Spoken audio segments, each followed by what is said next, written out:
ህብረት ስራ ማህበር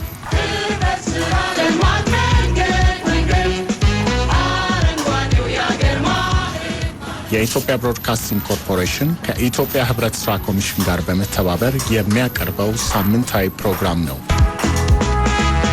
ህብረት ስራ ማህበር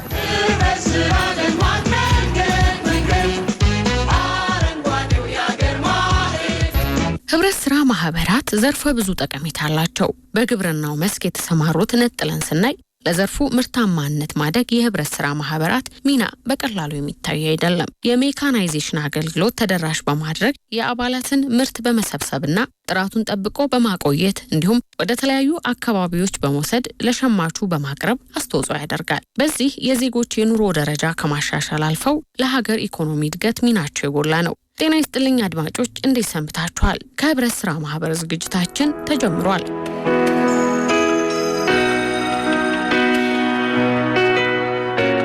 በቆይታችን በግብርና ግብአቶች አቅርቦት መስክ የተሰማራ የአንድ መሰረታዊ ህብረት ስራ ማህበር የስራ እንቅስቃሴና የአባላት ተጠቃሚነትን እንዳስሳለን። አብዱረዛቅ መሐመድ ወደ ጉራጌ ዞን አበሽጌ ወረዳ ተጉዞ እንደሚከተለው አዘጋጅቶ አቀርበዋል። በመስተንግዶ እኔ ድልፍሬ መኳንንት አብሬያችሁ ቆያለሁ። ነው ዝግጅቱ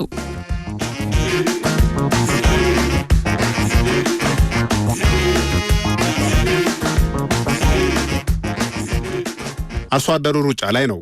መሬቱን ለሰብል ያዘጋጃል፣ ይዘራል። ሌላው ግብአት ፍለጋ ይሯሯጣል። ቀደም ብለው የዘሩት ደግሞ ኩትኳቱ ላይ ናቸው። እድሜውና ጤናው የሚፈቅድለት ሰው ሁሉ በስራ ላይ ይገኛል። ይህ ወሳኝ ወቅት በዋዛ ካለፈ ተመልሶ እንደማይገኝም ጠንቅቀው ያውቃሉ። ሩጫውም ከዚህ የመነጨ ነው። በአሁኑ ወቅት ወደ ጉራጌ ዞን አበሽጌ ወረዳ የሄደ ሰው ሁሉ ይህን ይመለከታል። እኔም ከሳምንት በፊት ወደ ስፍራው አቅንቼ ነበር። አበሽጌ ወረዳ በእርሻ ስራዋ ትታወቃለች። የተለያዩ ሰብሎች፣ አትክልትና ፍራፍሬዎች ይመረታሉ። በተለይ በቆሎና ሽምብራ ዋነኛ መገለጫዎቿ ናቸው። የወረዳው ግብርና ጽሕፈት ቤት መረጃ እንደሚያሳየው እንደ ሩዝ ያሉ በአካባቢው በብዛት ያልተለመዱ ሰብሎችም ማምረት ተጀምሯል። በአሁኑ ሰዓት ከ400 ሄክታር በላይ መሬት በሩዝ ተሸፍኗል። ባለፈው የበጋ ወቅት በወረዳው ከ9000 ሄክታር በላይ መሬት በመስኖ ለምቷል። በዘንድሮ የመኸር ወቅት ከ38000 ሄክታር በላይ መሬት ለማልማት ታቅዷል። በቆሎ ከፍተኛ ድርሻ ይይዛል። የበቆሎ ምርት ሲደርስ ይሰበሰብና ሽምብራ ይዘራበታል። በወረዳው የሚገኙ አርሶ አደሮች በዓመት 3 ጊዜ እያመረቱ ብዛት ያለው ምርት ለገበያ ያቀርባሉ። በዚህም ኑሯቸውን ከመሻሻሉ በተጨማሪ ሸማቹ የተለያዩ የግብርና ምርቶችን በተመጣጣኝ ዋጋ እንዲያገኝ አስተዋጽኦ ያደርጋሉ።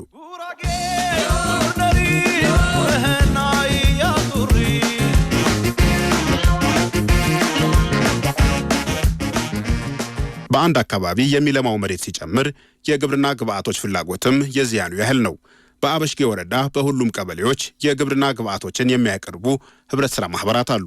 በወረዳው ከ77 በላይ መሰረታዊ ህብረት ስራ ማህበራት ይገኛሉ። በግብአት አቅርቦት፣ ገንዘብ ቁጠባና ብድር፣ ዘር ብዜት፣ መስኖና በሌሎችም ዘርፎች የተሰማሩ ናቸው። ከእነዚህ ውስጥ 27 ማህበራት በግብርና መስክ የተሰማሩ ስለመሆናቸው ከወረዳው ህብረት ስራ ልማት ጽሕፈት ቤት የተገኘው መረጃ ያሳያል። ሆሌ ሁለገብ የገበሬዎች ህብረት ስራ ማህበር በአበሽጌ ወረዳ ሆሌ ከተማን መሰረት አድርጎ የሚንቀሳቀስ ነው። ማህበሩ ከተመሰረተ ረጅም ዓመታትን አስቆጥሯል። 8 ቀበሌዎችንም ያካተተ ነበር። እያንዳንዱ ቀበሌ የራሱ ማህበር እንዲኖረው ሲደረግ ማህበሩም እንደገና ተደራጅቷል። በ2016 ዓ.ም ስራውን እንደ አዲስ ጀመረ።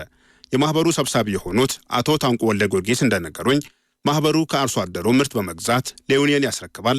የተለያዩ የግብርና ግብአቶችንም ለህብረተሰቡ ያቀርባል። እኛ ከሚመለከተው አካል ጋር ተገናኝተን ገበሬውን ከሚበዘበዝ ለማዳን ጥረታችን በምን መልኩ ነው? ለምሳሌ ያክል በቆሎ ዘር እኛ ከነዛ ጋር ተገናኝተን አሁን ለምሳሌ ያክል ይሄ በማህበሩ ገንዘብ ነው አምጥተን ገና መልሰን ለገበሬ እያከፋፈልን ያለንበት። ሌላው ደግሞ ማዳበሪያም እንደዚሁ በዚህ አኳያ ነው የሚደረገው። ለነጋዴ ቢሰጥ ይሄ ማዳበሪያ ራሱ አይቀመጥም ነበር። ዘንድሮ በቆሎ ፊት በ2800 ተረክበን 3400 ሽጠናል። ሰሞኑ ማለት ነው። የተወሰነም አለን የማትረፍ ስራ እንሰራለን ማህበሩን ለማደራጀት ማለት ነው። አቅም የሌለውም ማዳበሪያ የመስጠት የአባልነት ገንዘብ መክፈል የማይችሉ አንዳንድ ኩንታል ይሰጥ የሚል ነገር እየሰራን ያለንበት ሁኔታ አለ ማለት ነው። አሁንም እያገለገልን ስለሆነ በቆሎም ደግሞ እንደዚሁ 1 ለ2 እንኳን አንድ ከረጢት ለ1 ለ2 እንኳን ትንሽ መሬት ያለው ግማሽ ሄክታር ያለው እንደዛ አይነት የመስራት ስራ የምንሰራበት ሁኔታ አለ። በአሁኑ ሰዓት ማህበሩ 329 አባላት ያሉት ሲሆን ከ2 ሚሊዮን ብር በላይ የሚገመት ሀብት አለው። በማህበሩ መኖር አርሶ አደሩ በተለያዩ መንገዶች ተጠቃሚ እየሆነ ይገኛል። ትራንስፖርት ከሚጨምርባቸው እዚሁ መውሰድ ጥቅሙ እዛ ላይ ነው። በርቀት ለባጃጅ የሚከፍሉበት፣ ለመኪና የሚከፍሉበት፣ የራሳቸው ትራንስፖርት የሚያደርጉበት ሁሉ እኛ ባቀረብነው ነገር ላይ ደግሞ በቤታቸው ሆነው የሚጠቀሙበት ስለሚሆን ማለት ነው። አቶ ኮላ ሳህሌ በአበሽጌ ወረዳ የሆሌ ከተማ ነዋሪ ናቸው። 2 ሄክታር የእርሻ መሬት እንዳላቸውም ነግረውኛል። በዚህም በቆሎ ያመርቱበታል። በቆሎው ሲደርስ ደግሞ በቦታው ሽምብራ ይዘሩበታል። ለዚህ የሚያስፈልጋቸው የግብርና ግብአቶች የሚያገኙት ደግሞ ከማህበሩ ነው። ለበቆሎ ለ1 ሄክታር መሬት ያው የሚፈልገው 3 ኩንታል ዳፕ ነው። የመጀመሪያ ያው መዝሪያ 1 ኩንታል ይሰጠዋል፣ 1 ኩንታል ተኩል። ሁለተኛ ደግሞ ዩሪያ 1 ተኩል እንደዚሁ ይሰጠዋል። ገና መልሶ ዳፕ 1 ተኩል የመጨረሻ ይሰጠዋል። 3 ጊዜ ነው የሚሰጠው።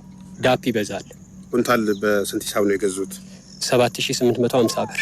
ሽምብራ ያው እንደ ማዳበራ የሚያፋፋው ነገር ማፋፊያ ተብሎ ፈሳሽ ነገር በሌትር ነው። ለ1 ሄክታር እንግዲህ 5 ሊትር ይፈልጋል። 2 ጊዜ ነው የሚረጨው። ያው ህብረት ስራ ከሌለ ያው በነጋዴ ነው፣ ግን አሁን የሚያቀርብልን ህብረት ስራ ነው። እግዚአብሔር ይመስገን ዘንድሮ ጥሩ አቅርቦት አለ። ከአምና ነገር አምና በነጋዴ ነበር እየተራራጠን የነበረው። ዘንድሮ እግዚአብሔር ይመስገን ግብአቶች አግኝተናል። ሆሌ ከተማ ከወልቂጤ ወደ ጅማ በሚወስደው መንገድ በ16 ኪሎ ሜትር ርቀት ላይ ትገኛለች። ከተማዋ ሰፊ የገጠር አካባቢዎችን ታካልላለች። የሆሌ ሁለገብ የገበሬዎች ህብረት ስራ ማህበር ቢሮና መጋዘን የሚገኘው ደግሞ ከዋናው መንገድ በስተ ሰሜን ምዕራብ አቅጣጫ ትንሽ ገባ ብሎ ነው። በዚህ አካባቢ የሚኖሩ አርሶ አደሮች እያንዳንዳቸው ቢያንስ ከ2 ሄክታር በላይ የእርሻ መሬት አላቸው። አቶ አህመድ ደሊል ሌላኛው የማህበሩ አባል ናቸው። አፈርና ነው 2 ሄክታር በቆሎ ወጣቀም ነው።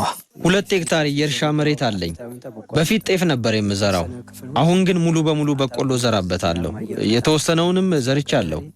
አብዛኛውን አልዘራሁትም። ዝናብ በሚፈለገው መጠን ስላልተገኘ ዝናብ እየጠበቀን ነው። እኔ ግን ግብአት የማገኘው ከሆሌ ሁለገብ ገበሬዎች ህብረት ስራ ማህበር ነው። አባል ከመሆንም አልፌ የማህበሩ የንብረት ክፍል ኃላፊ ነኝ።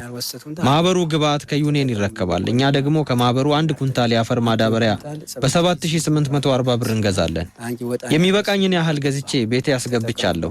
ምርጥ ዘርም እንደዛው።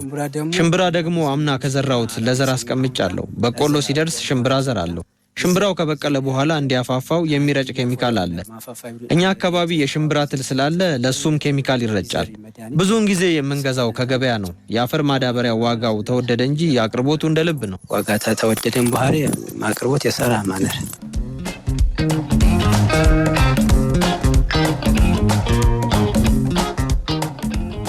በማህበሩ መጋዘን ውስጥ ተገኝቻለሁ።